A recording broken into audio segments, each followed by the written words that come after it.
On nous répète souvent que le bonheur se trouve à deux, que l'amour est l'ultime destination et que rester seul est une sorte d'accident de parcours. Mais si c'était exactement l'inverse, et si la véritable force pour aimer venait non pas de la recherche constante d'un partenaire, mais de notre capacité à nous sentir bien seuls.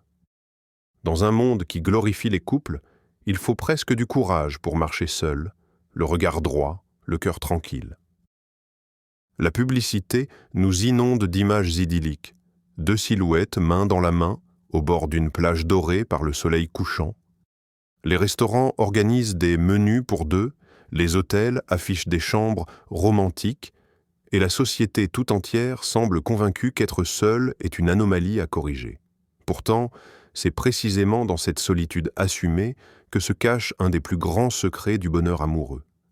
Car quand on ne sait pas vivre seul, on finit souvent par accepter ce qui ne nous convient pas. Comme un affamé prêt à manger n'importe quoi, on se jette parfois dans les bras de la première personne venue, simplement pour ne plus ressentir ce vide. Et au matin, on se réveille avec ce sentiment amer. Comment ai-je pu en arriver là ? Vivre seul, c'est apprendre à distinguer la vraie connexion de la simple distraction. C'est comprendre que la mauvaise compagnie peut peser bien plus lourd que l'absence de compagnie. Ce n'est pas un signe de rejet du monde, mais une déclaration de souveraineté. Je choisis avec qui je partage ma vie, et je préfère l'attente à l'illusion. Trouver la bonne personne n'est pas une affaire de jours ou de semaines. C'est comme chercher une maison qui sera notre refuge pour des années. On ne se précipite pas. On visite, on observe, on attend. Parfois, cela prend des années, mais chaque jour passé seul, si on sait l'habiter pleinement, devient une pierre posée sur les fondations de notre futur amour.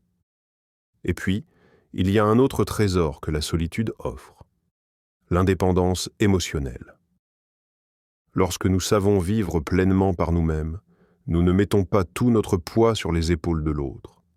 Nous ne lui demandons pas d'être notre raison de vivre, notre unique soutien ou notre sauveur. Au lieu de cela, nous venons dans la relation déjà debout et non pas pour qu'on nous porte. C'est un paradoxe. Plus nous sommes à l'aise avec l'idée d'être seuls, plus nous augmentons nos chances de rencontrer quelqu'un qui nous correspond vraiment. Parce qu'alors, nous ne cherchons plus à combler un manque, mais à partager une plénitude. Et c'est là que naissent les plus belles histoires d'amour. Depuis l'enfance, on nous raconte la même histoire. Un homme rencontre une femme, où deux âmes se croisent, et le rideau tombe sur un « ils vécurent heureux pour toujours ». Les contes, les films, les chansons, tout est construit pour que nous croyions que le couple est la récompense ultime de l'existence. Les moments de solitude, eux, sont effacés, raccourcis ou peints comme des parenthèses tristes à vitres fermées. Cette idée s'infiltre partout. Les publicités de voyage ne montrent jamais une personne seule admirant un coucher de soleil. C'est toujours deux silhouettes enlacées face à l'horizon. Les restaurants proposent des menus pour deux, comme si dîner seul relevait de l'étrangeté. Même nos proches, parfois animés de bonnes intentions, lâchent des phrases comme « Ne t'inquiète pas, tu finiras par trouver », comme si l'on était en train de traverser un désert et qu'un oasis finirait forcément par apparaître. Le message implicite est clair, être seul, c'est être incomplet. Et quand cette croyance s'installe, elle devient un moteur puissant, mais dangereux. Car sous cette pression invisible, beaucoup se précipitent dans des histoires qui ne leur ressemblent pas. On choisit un visage familier plutôt qu'un cœur compatible, un « c'est mieux que rien », plutôt qu'un « c'est exactement ce que je veux ». Le piège, c'est que la société ne nous apprend pas à aimer notre propre compagnie.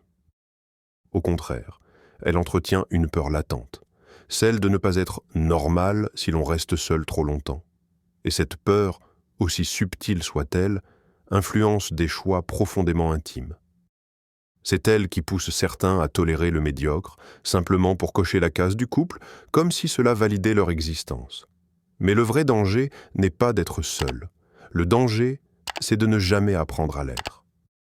Car sans ce savoir-faire intérieur, on reste vulnérable à toutes les illusions, à toutes les promesses de demi-amour. On vit en quête de reconnaissance externe, alors que la seule approbation qui compte vraiment vient de soi. Et si l'on osait inverser la perspective? Et si le célibat n'était pas une salle d'attente inconfortable, mais un espace d'exploration, un terrain fertile pour se découvrir, se consolider et choisir plus tard, avec lucidité? Imagine quelqu'un perdu dans un désert depuis des jours, les lèvres sèches, la gorge en feu. Quand il aperçoit enfin un récipient, il ne se demande pas si l'eau est propre, s'il y a un goût étrange, il boit. Peu importe la qualité, la soif prend le dessus. La faim émotionnelle fonctionne exactement de la même manière. Lorsqu'on ne sait pas habiter sa propre solitude, chaque minute seule semble une éternité. Le silence devient lourd, les murs paraissent se rapprocher, et l'esprit commence à chercher frénétiquement une échappatoire. C'est à ce moment que l'on devient vulnérable à toutes sortes de relations, même celles qui n'ont rien à offrir, sinon une présence factice. Parfois, cela commence de façon innocente. Un message inattendu, une rencontre fortuite, un geste qui réchauffe le cœur sur le moment, et l'on s'accroche à cette sensation comme à une bouée de sauvetage. On ferme les yeux sur les signaux d'alerte, on minimise les incohérences, on accepte des comportements qui, dans un autre contexte, nous auraient semblé inacceptables. Mais très vite, la réalité s'impose. Ce que l'on croyait être une source d'eau vive se révèle être une flaque trouble. Les conversations deviennent forcées, les gestes manquent de sincérité, et ce qui nous paraissait chaleureux au départ se transforme en une cage invisible. On voulait fuir la solitude, et l'on se retrouve enfermé dans une relation où l'on n'est plus seul encore. Le pire, c'est que ce genre de choix se répète souvent, car tant que la faim émotionnelle n'est pas apaisée, elle dicte nos décisions. Comme une personne affamée qui grignote n'importe quoi à intervalles réguliers, on enchaîne les relations de dépannage, espérant combler un vide que seul un travail intérieur peut véritablement remplir. Apprendre à vivre sans chercher désespérément une présence, c'est comme apprendre à cuisiner pour soi. On n'attend plus que quelqu'un nous nourrisse. On sait se préparer ce dont on a besoin. Et le jour où quelqu'un s'invite à notre table, ce n'est plus par nécessité, mais par choix. Il y a une différence immense entre être seul parce que l'on n'a pas trouvé mieux, et être seul parce que l'on a refusé ce qui ne nous élève pas. La première situation est subie, la seconde est choisie. Et dans ce choix, il y a une puissance que peu de gens osent revendiquer. Dire non à une relation tiède, à un lien qui étouffe ou à un amour bancal, c'est envoyer un message clair au monde. Ma vie vaut plus qu'un compromis. Ce n'est pas de l'orgueil, c'est du respect de soi. C'est reconnaître que notre énergie, notre paix intérieure et notre joie sont trop précieuses pour être gaspillées dans une compagnie qui nous use plus qu'elle ne nous nourrit. On nous a appris à craindre la solitude, mais on oublie de nous dire qu'elle est une forteresse quand elle est choisie. C'est un espace où l'on n'est plus dans la survie affective, mais dans la construction consciente de sa vie.